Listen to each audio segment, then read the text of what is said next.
मुंबई के बीचों बीच एक बहुत ही शानदार और रोशनदार बंगला था। हर बंगले के कोने में चमचमाती झालरें लटक रही थी। हर कमरे में ढोल नगाड़ों की आवाज गूंज रही थी। रिश्तेदार, दोस्त और मेहमान सज धज कर नाच गा रहे थे। वजह थी उस घर के इकलौते बेटे की शादी। चारों ओर खुशी का माहौल था। मेहमान नए जोड़ों को आशीर्वाद दे रहे थे। हर कोई यही सोच रहा था कि आज इस घर में सचमुच खुशियों का माहौल लगा हुआ है। लेकिन किसी को अंदाजा नहीं था कि चंद घंटों से ये खुशियों का माहौल तूफान में डूब जाएगा। रात गहराती जा रही थी और शादी की पार्टी अपने आखिरी पड़ाव पर थी। तभी दूल्हा अचानक तेज कदमों से स्टेज की तरफ बढ़ा। उसके चेहरे पर अजीब सी गंभीरता थी और आंखों में एक अलग सी चमक। उसने माइक उठाया और कहा, रुकिए, पार्टी खत्म होने से पहले मुझे कुछ जरूरी बात कहनी है। पूरा हॉल एकदम से खामोश हो गया। सबको लगा कि शायद वह कोई सरप्राइज देने वाला है। लेकिन अगले ही पल उसने जो कहा उसने सबकी रूह तक हिला दी।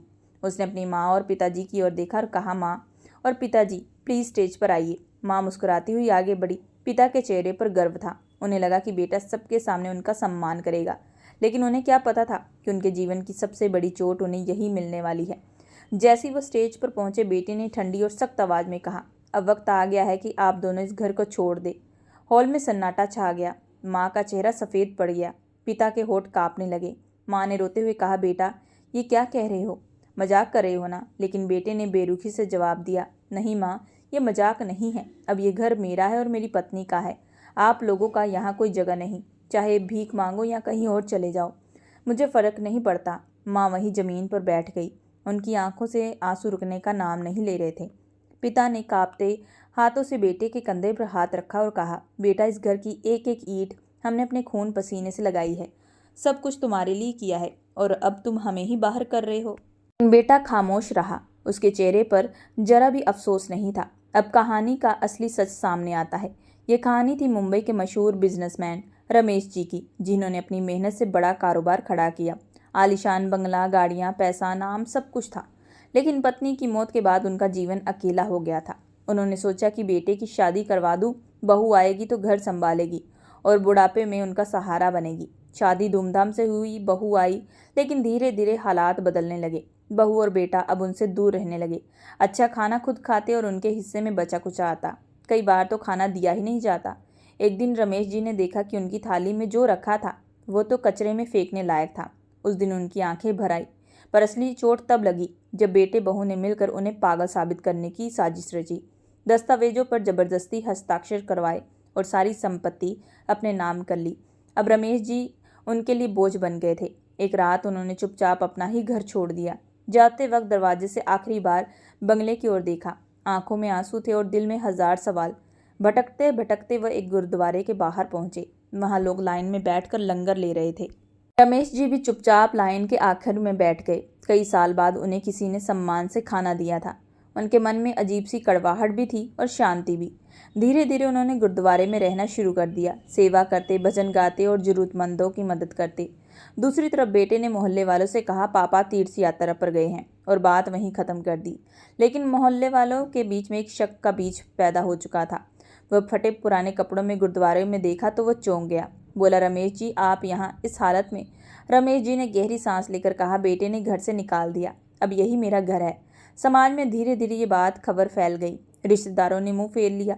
मोहल्ले वाले फुसफुसाने लगे। चाहे बेटा कितना भी अमीर हो गया हो, पर उसकी इज्जत मिट्टी में मिल चुकी थी।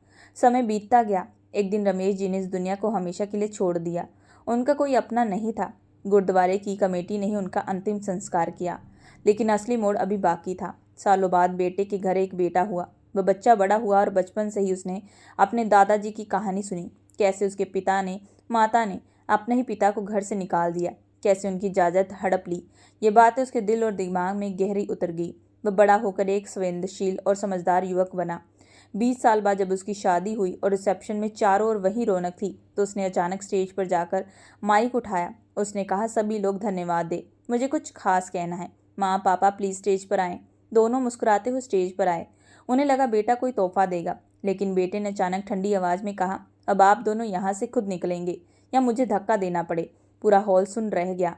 माँ कांपती हुई आवाज़ में बोली, बेटा, ये क्या कह रहे हो? बेटे ने गुस्से से कहा, मैं वही कर रहा हूँ जो इस घर में सालों से होता आया है। शादी के बाद माँ बाप को घर से निकाल देना चाहिए। ना भूल गए आप आपने भी तो दादाजी के साथ यही किया था। दोनों माता पिता के चेहरे शर्म से झुक गए।